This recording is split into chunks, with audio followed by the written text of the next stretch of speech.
generally, whatever jurisdiction you're in, whether you're in city limits or in a township or whatever it happens to be, you would have to get permits if you did something like an outdoor festival where you're going to build anything and stuff gets inspected, and so on. If you're going to have a big event, something like a jazz festival where you're going to have tens of thousands of people, you're going to have a whole medical operation. So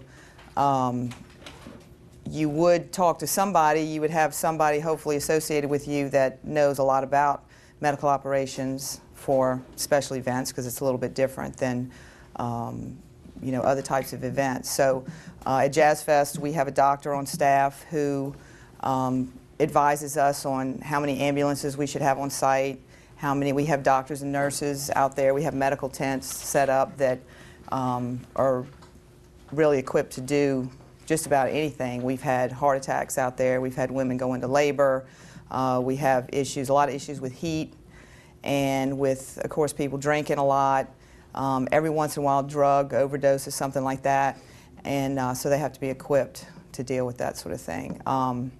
And generally, you can go, if you need a Band-Aid or anything, something like that at festivals, they'll have a first aid situation. Even like at the Superdome on a regular basis, they have an ambulance company that they're contracted with who is on site for any type of event. We generally also have medical on site when we're doing something like rigging in the Superdome, where you have the potential for somebody that's working to get hurt. We'll have medical on site for that too. But you can usually talk to the local authorities, the medical, like the EMS here, city EMS, and they will give you certain advice as well. They don't necessarily have as much experience at it, so you just have to kind of, see how much they know about it and whether or not you need to bring in somebody else. So, and I don't know a whole lot about permitting, but I know if you build a stage somewhere, you have to have permits for that. If you're going to block a street, anything like that, you have to get permits for it. So in the past, just recent situations with after the flood and having fewer hospitals. When we had Jazz Fest last year, we just did some research. The doctor we work with, he knew which hospitals were up and running, how many emergency rooms there were, and he talked to them and felt like they were all equipped to deal with what we had. We have very few serious incidents at Jazz Fest, so we normally, on any given day, maybe transport 4 people to a hospital. So it's not like they're getting 20, 30, 40, 50 people showing up at the hospital. Another festival I work on in Tennessee, you may have heard of Bonnaroo, and that's a festival where about 80,000 people camp out for 3 or 4 days on a huge site, like a 700-acre site. And they have much more serious medical issues because people are living there. So it's like if you had a town with 80,000 people in it. So they've had some serious issues. They've had some deaths as well, unfortunately. Most of them have been young kids, drug-related. Last year or 2 years ago, they had a kid who ran out in front of a tour bus on the highway and was killed. So that was pretty awful. So emergency planning. Any venue should have a written emergency plan, an evacuation plan, so that if you go into a venue like the Superdome, something big like that, they definitely have a written plan that they have trained their staff in. We do the same thing at Jazz Fest and for Essence. We have a group of people that sit down and we consult with security experts, police forces and stuff like that, and draw up written plans, and we do round tables, what we call them. We sit down and say, okay, pretend this is happening, what would everybody do? And you sort of practice that stuff as much as you can. Even small venues should have it. I actually went to Tipitina's they wanted to train some of their folks in some security stuff, and they do their own in-house sort of security. It's more like, they have doormen and even the bartenders and whatnot, they all sort of pitch in to help everybody out. And it's a very small venue, and I was really impressed because they actually had started writing a manual and writing this stuff down, but everybody that was working there, a lot of those people had been there a long time, and they were very concerned with it, and they had talked about it. They knew They even knew where all their fire extinguishers were, which I was really impressed with. But they knew they had an evacuation plan. They had talked about it and sort of practiced it. So that was good to know. Terrorism, other threats. The stuff that we plan for is really people that are just doing sort of annoying, sort of copycat things. Somebody that might come in. There have been instances at events where somebody has come in and maybe had some sort of white powder or something, and people freak out. The year after 9/11 at Jazz Fest, we had a guy that had one of these garden sprayer things, and he had water in it, and he would just like hose people off and spray people, and people bring little water bottles and stuff. But after September 11th, everybody was particularly sensitive to stuff, and a woman actually freaked out because he just, sprayed this water on her, and she thought she smelled something weird. And we actually now, since 9/11 as well, we have a hazmat team on site, and they have equipment that if there's some suspicious chemical or anything like that, they can, tell what it is or tell if it's a threat or whatever it happens to be. We also work, and even before September 11th, with the FBI. And we have FBI on site, and they are on site at the Superdome when they do events, football games. They have a motorhome that they have there, and they generally ask us if we have any dignitaries coming. We've had former President did Clinton come, or Jimmy Carter? Jimmy Carter's come quite a few times to Jazz Fest. We had an Indian chief few years ago that was a bit of a concern because he had actually been shot in an assassination attempt, and he was coming to the festival for a big Native American event. So we, the FBI, they just look at people's backgrounds, and if there's anybody that could potentially be a problem, they just are kind of aware of it. If there's any kind of protests or anything like that, they'll deal with that. So that's something that probably never think of, but.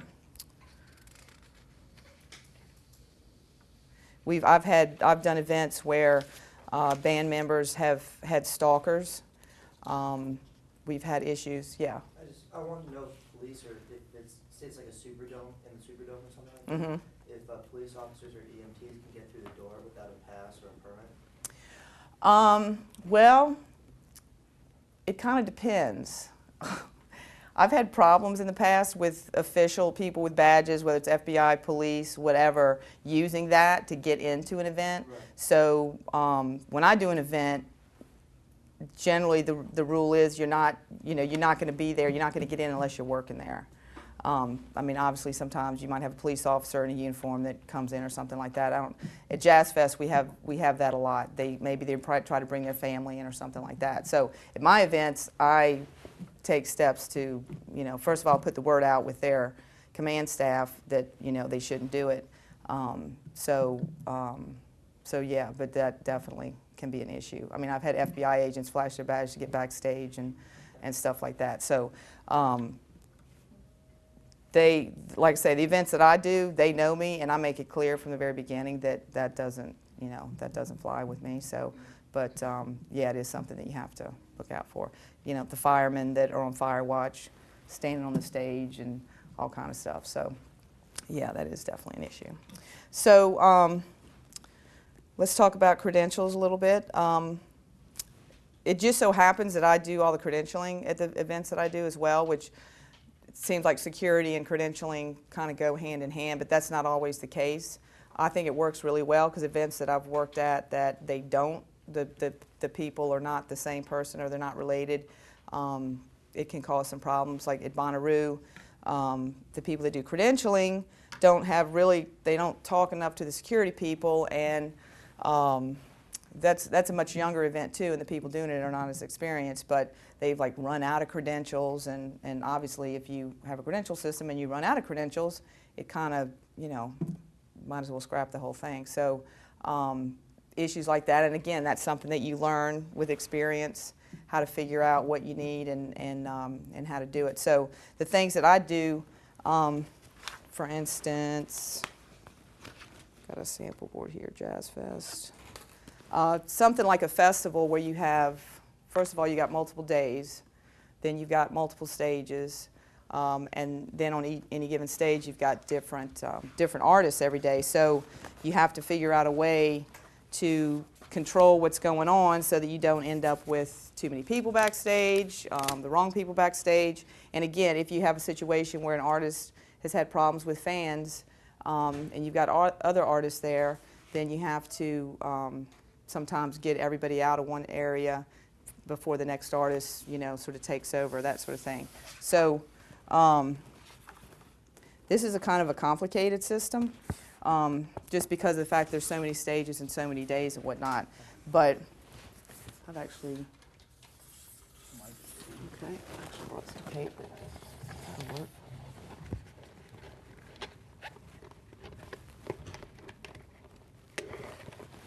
Okay, so it really starts out with you've got a core staff of people that are there every day, all the time, and that need to be able to do anything, anywhere on the site. So we use hard laminates for those people, and we even have different levels of that. So this one, for instance, is sort of an all-access. So anybody who has this pass can do anything at the festival. They can go to any stage. They can go to any of the areas. And then there's another one below that that is the next level where they can go everywhere except actually on the stages. So people that get this pass, it goes from, say, executives, for instance, producers, and then people that are actually working on the stage. So sound people, lighting people, people that maybe are paying musicians, the people that actually work on the stage. And then this one would be other music staff that maybe they're doing artist catering, that sort of thing. They don't need to actually go on the stage, but they're going to be backstage and in dressing rooms and that sort of thing. And then there's one below that, which is for other general staff, support staff, like construction people, that they probably don't need to go on stage or even backstage. Maybe people that have been working that maybe they're not even working on event days, but they're sort of on call, that sort of thing, just basic staff. And they can't go backstage anywhere. So, and then there's other things for guest type people. We have sponsored laminates, and we make those good for one weekend or another, so that you can give them. Generally, those kind of people are not there for the entire festival. So that pass is good for one weekend or another, and it's good for guest type areas. They can't go backstage. They can't go in dressing rooms, so it keeps them out of the work areas. And then we happen to have a board of directors, so they have a pass, and they have certain areas where they can go. So that might be a, you might have guests or something. You want to keep them out of the backstage area, but you want to give them some kind of special privileges. And then, because we have multiple days, we have, these are those satin stick-on passes that you typically see, usually at one-time events and that sort of thing too. And there's a different color for every day. And so you start out and you say, okay, well, today's color is yellow. So all the passes for that day is yellow. So that kind of makes it easy for security. Starting out, if they see a pass and it's not yellow, well, then they know right off the bat that, the person coming at them shouldn't be where they're trying to go. And again, there's different levels of passes. There's guest passes, and again, there's guest areas where guests can go, and that keeps them out of the dressing room areas. And then you've got artist passes, so that the artists can go on the stage or in the dressing rooms. And then we have different ones for different stages, because we have 3 really big stages, and we don't want the guest from the blues stage going to the guest area, maybe at the big Acura stage, something like that. So it starts getting kind of complicated. And there are hundreds, if not thousands, of these passes to deal with. I think the guest pass, which is good for all the guest areas, I think I get about 2,000 of those a day. So that's a lot of people walking around. And it changed, like, that was just 2006. Right, this was 2006. This is the same thing. So what I do from year to year is I look at my shapes, and I look at my colors, and I change them from year to year because, believe it or not, it's actually kind of funny sometimes what the lengths that people will go to duplicate passes or counterfeit passes. And something like Jazz Fest, which is an annual event, they'll actually come back the following year and try to use their passes from the year before. I've had people counterfeit laminates. I've had people try to counterfeit stick-on passes. Essence seems to be my worst nightmare. Every year we have people that, a couple years ago, we had a vendor pass that was a paper tag, and it was good for all 3 nights of the event. And I had even had a foil sticker put on it, and we had people showing up at the back door with these passes, a bunch of these passes, and we quickly figured out that, and they had done a pretty good job at duplicating this pass. The foil sticker, they had gotten some foil paper and printed on it, and that's how we figured it out. Luckily, my security guards were paying attention, and you could easily see once you realized it that it was a counterfeit, but somebody had duplicated them and was selling them for like $75 a piece, all over town. We finally got a couple of women, and of course these people were really upset when they got there and found, we didn't let them in, and found out that they were counterfeit, and we had plainclothes policemen that were out around the Superdome and finding them all over the place. And of course these people, they didn't know where they could use the pass because they didn't really know, what it was good for. They were just told that they could get in to Essence all 3 nights. So I think we ended up with a stack of about 150 that we caught. And then the word quickly got out on the street from these people that we were onto them. They even made some modifications in it to try to make it a little bit better. So the next night we had some more, and they had changed it up just a little bit. One of the things that I had done on that pass was there was a hole in the top of it to put a lanyard or a string or something like that, and it had a grommet in it. And that was a really easy way to tell right off the bat if it was counterfeit, because the initial ones didn't have the metal grommet in it. And the second night they came back and they had figured out how to put a metal, it wasn't a very good one, but they had figured out how to do a little metal piece on there that, to make it a little bit better. So it was pretty funny. So anyway, let's see. I've got a catalog here from the credential company that I deal with, and oddly enough, there's really only a few of these types of companies, and all they do is make passes. They do design work, they do printing, they do like posters and stuff like that, but it's kind of interesting. They carry the supplies that you need, like the plastic laminating stuff. A lot of times sometimes I make my own passes if they don't have to be too elaborate, and so I just buy all the stuff to actually make them into a hard laminate. But they've got in here all the different types of shapes and whatnot. There's all kinds of foils that you can get. I have a whole book with paper foil samples in it. You can even put foil on the actual plastic pouch that you put it in and laminate it. So they're doing pretty elaborate things to try to keep people from counterfeiting this stuff. Obviously, if you have a big tour, like a Rolling Stones tour or something like that, you have to keep it as secure as possible. You've got to make sure that people can't just easily duplicate this stuff. And like I say, something like that, people might be going from town to town, and they get hold of a pass in one town, and then they duplicate it to try to use it for the next tour stop. How do you, I remember there was a year we had at Essence up in the Super Lounges. Some of the groups had their own backstage, on access. Right. Sometimes a band, and typically if a band is touring, they're going to have their own credentials. Something really big, they're going to use their own credentials. Something smaller, like a typical band around here or something might be on tour, they might depend on the credentials that the venue gives them. At the events that we do, mainly because they're usually multiple acts, multiple days, we give them our own passes to use and ask them to use our passes. And then also that way we can control, and we know how many they have. Sometimes we might not be able to accommodate all of their guests backstage.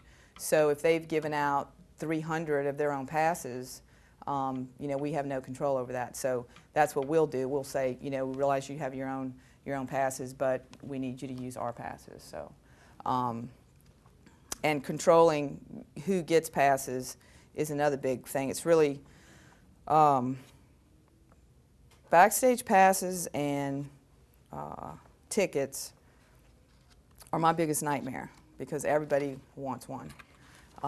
Regardless of what they need, they always want, the people that get this pass always want this pass. The people that get this pass always want that pass. So, but you do have to keep tight control of things. When we do stuff, we actually put people's names and their titles on them too. So if somebody has a problem with somebody, they can look at their pass and see who it is and, tell what they're supposed to be doing or what they're not supposed to be doing. These are some actual proofs for some ones I did for Essence, and you can see the foil overlays and colors and all that, and that's really just to try to keep them from being easily copied and counterfeited. How expensive is it to make passes? It's pretty expensive. Something like this with foil paper and special shapes can cost a couple of dollars, $2.50, sometimes $3 a piece to make. So for something like Jazz Fest, I think my budget is about $17,000. So it's pretty expensive. But that's, like I say, that's, hundreds and thousands of some of these things. And I take as many shortcuts as I can to try to keep the cost down. Because when I get my passes, I just get the piece that you put inside the plastic and laminate it. So I laminate it and I put the names on it myself. Because they charge 15 cents each to do that. So when you're talking about 1,000 passes, every 15 cents a piece you save is, it adds up. So yeah, it can be really expensive. I've made passes too that glowed in the dark, which were really cool. I've done a couple of those for Essence, and that was an event that was at night and it was inside, so it actually, it actually worked. But that was really cool. Those are some of my favorite ones that I did. The next one I want to do, which is going to be really expensive, so I just kind of waited for the technology to catch up a little bit, is lenticular. When you look at something and you move it and it looks like it's actually like a video or something like that. And I've seen a couple, not many, but you'll see postcards and stuff like that made out of that kind of stuff. But that's really expensive, so that's my next wish is to make a lenticular pass that changes when you look at it. I guess daytime it would be the most effective because you could see it the best. But they actually have a wristband. I just got an email a few weeks ago. There's a wristband that they do that on.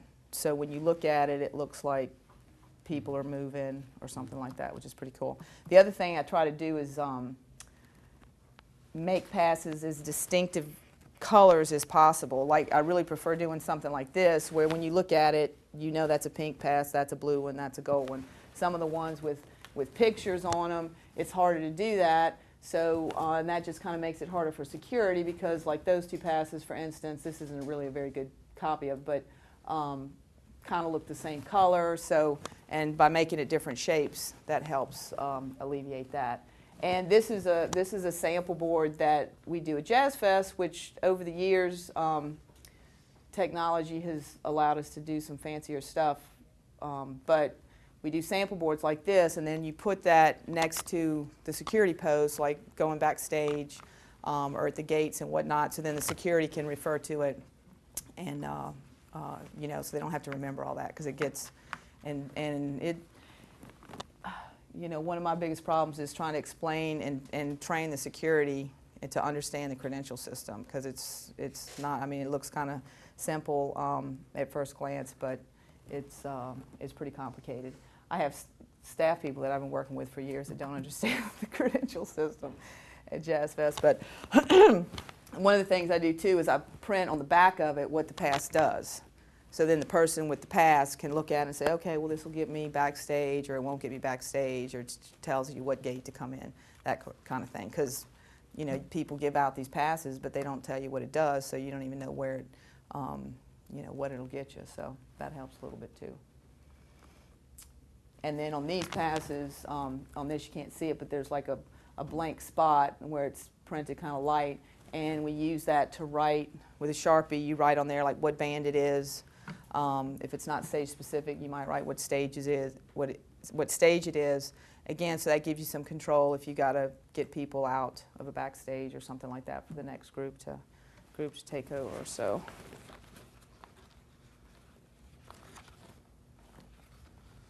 So let's see, I have some other sample boards y'all can look at. This is from Voodoo Festival, and they do theirs a little differently.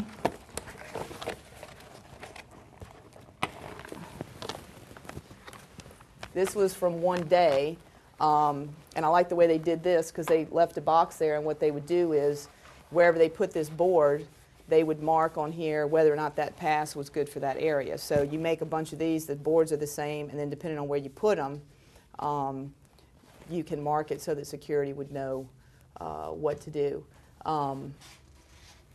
See, these two to me look too much alike. They got exactly the same graphic on it, and it's just an opposite color. So it's a little bit harder, you know, for security to remember, well, was it the black one or the gold one? It's a little bit more difficult. I think this was good for this was good for one day. So then I think the next day they had the same pass, but maybe it was silver or something. And I think these were foil. And this is one they put on the back. This is like a few people had it that could go anywhere, and it was all foil, holographic foil and stuff like that. So it's kind of interesting. And at Bonnaroo, I actually go with a security company up there, so I don't have anything to do with the production of the event. But you can see again how many different types of credentials there are. They use a lot of wristbands up there, so they even put wristbands on the patrons. So when you come in, you get a wristband, and then you can wander all over the site. People that are camping, they go back to their campsites, they come onto the venue, so that if we actually have to check the public to make sure they have wristbands on as they're coming and going. So if they've gotten into the camping area or something, they don't have a ticket, they can't get in there. So they have to wear that wristband all weekend long. And then vendors have wristbands, photographers, VIPs, that sort of thing. And then you've got your laminates, again, for your core staff and stuff. And they did, the second year of their festival, they named their stages, and we, all the security people and the medical people weren't very happy about what they did because although it was very clever, it really wasn't very practical because they named their stages. They have a what stage, a which stage. And so if you're trying to call in a medical incident or a security incident, you're like, which stage are you at? I'm at the what stage? Which stage? You know, so it's just kind of ridiculous. So, and then they, you know, the next year they decided to keep it like that. So, yeah, that's a little bit scary. I think they actually call one of them the first stage and the second stage too, to kind of try to alleviate that. But you can see that something as simple as what you name a stage can affect, you know, can definitely affect the security and medical stuff, but that's kind of silly. But again, that's a very complicated system, and every one of these wristbands can do different things. So the poor security guard that's sitting there and has to, you know, keep track of all that going on all the time too. It's kind of crazy. So I brought some maps. If y'all want to come up and just look at them, this is a map of the main backstage areas at Bonnaroo. They've got one really big stage over here and then a second stage over here that's not quite as big, and they've got other tents. So you've got your production roads, it's got dressing room trailers, tents, press areas, and where medical is. So this is something that I would take and I would just start saying, okay, well, we've got a road here, we've got backstage entrances, and just start figuring out and plotting on here how much security you would need, how many people can fit in a, you know, certain areas and that sort of thing. This is an aerial picture of Jazz Fest, And that's something else that we do. We send a photographer up in a helicopter and do aerial shots every year, and then we use this for production. So we can look and see how the crowd flow was. You know, the site crew can look at it and know exactly where they put tents, maybe if they want to talk about changing something. So that's definitely a good production tool, and a good tool for me doing security and whatnot. I've even sat down and counted the cars in the parking lot to figure out exactly how many cars can fit in the parking lot. So that's a tedious part of my job. And this is a map from last year when we did Essence. The Superdome wasn't ready, so we went to Reliance Center in Houston. So, and this is something that they did, which was nice. This, they plotted it out. I think what they did was printed this out, and then they just put little dots on there, and then they scanned it. But it was a good way to see. This was like their ushers, and this was their security. So again, being able to look at maps and understand that sort of thing is handy. So that was kind of interesting. So that's how I figure that stuff out and do that. And then this was the actual roster for the security. So you can see it's a lot of detail work. It's not necessarily all fun, figuring all this stuff out and budgeting for things.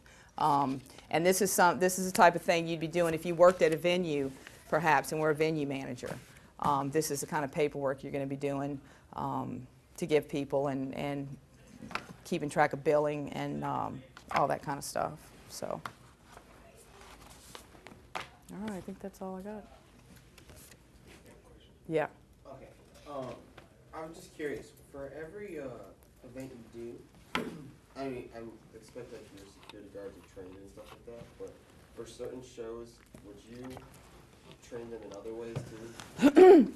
That's a really good question, because every event's a little bit different. Every venue's different. Even if you have, say, the Superdome, for instance, and they have a certain amount of staff that work a bunch of different events. What we do is we have a production meeting beforehand. So say for Jazz Fest, where we're out there for a month building the site, and I have security there 24 hours for the whole time. So what I do is we hire the people, we interview people and whatnot, and then we bring them in and do an orientation. And so then we give them maps, we explain the maps to them, we explain the credential system to them, because it's always, different, every event's different. And at the Superdome, what they do is they have a briefing before every event. So they bring their staff in, say if Door's going to open it at 7 o'clock at night, they bring their staff in for like 5 o'clock, and they all go in this big room, and the event manager gets up and they go over the same type of thing. They also print an information sheet form which lists like where the first aid rooms are, any special things like where sponsor hospitality is, so that as people come across them, they tend to ask security a lot of questions about where's this, where's that. So they do an information sheet up, and everybody's required to carry that information sheet. And I do the same thing at the festivals that I do, so that there's just kind of a quick reference form. Sometimes I'll even make a small copy of the sample board for them to keep a copy of it, excuse me, in their pocket. So yeah, you definitely have to, and it's something that you got to keep doing. Like at Jazz Fest, which is a multiple day event, I have my supervisors are constantly checking on people, rebriefing them, re-explaining stuff to them, and making sure they're doing what they're supposed to be doing. One of the things I think that works best is that you end up using the same people most of the time. Right.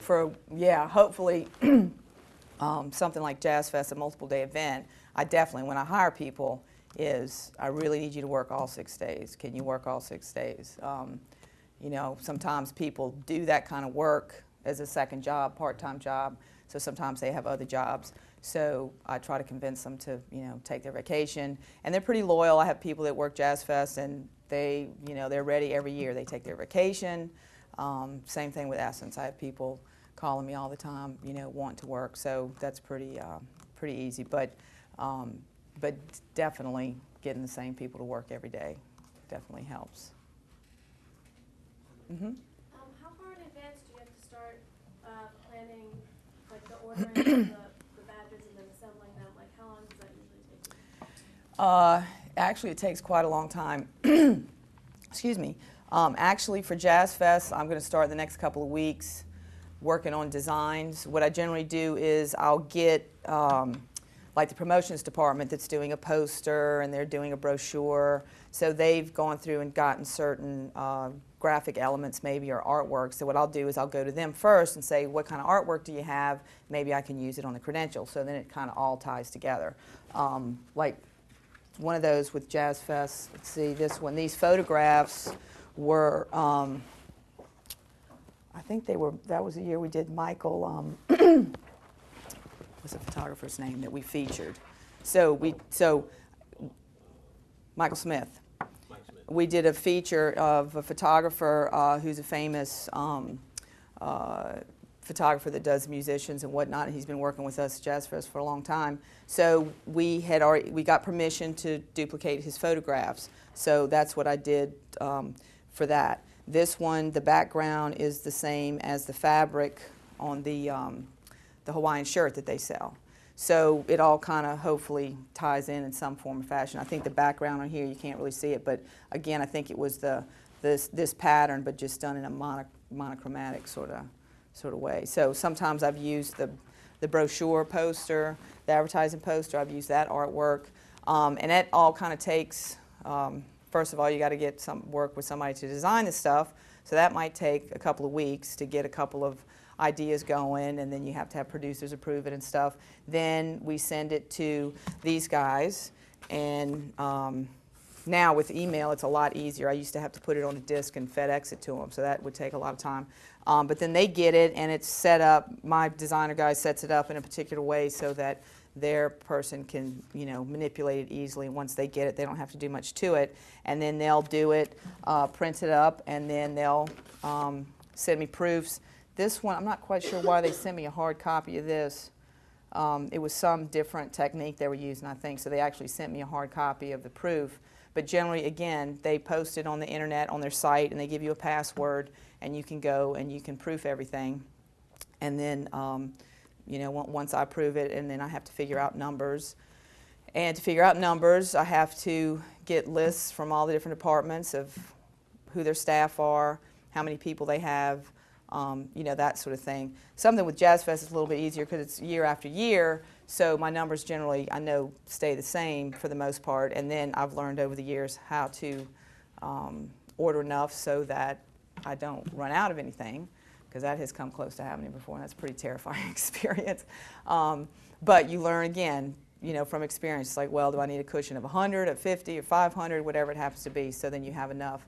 And then once I get them, what I do is I have a database for all my credentials, and I have everybody's name, their title in there, and there's about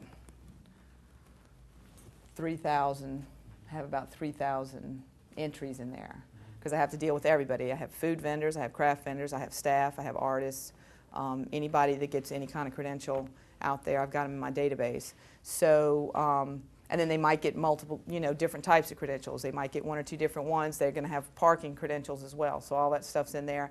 And then I print out a report that gives me labels, and then I know, I label the pass, and then I laminate them. So that takes about a week, 2 weeks sometimes to get all that stuff done. And then after that, I distribute them. So the whole thing takes a few months. I mean, you can certainly do it in less time, but it's a little bit scarier, and you have to get them in time to do all that stuff with them and distribute them out, obviously, before the event starts. So.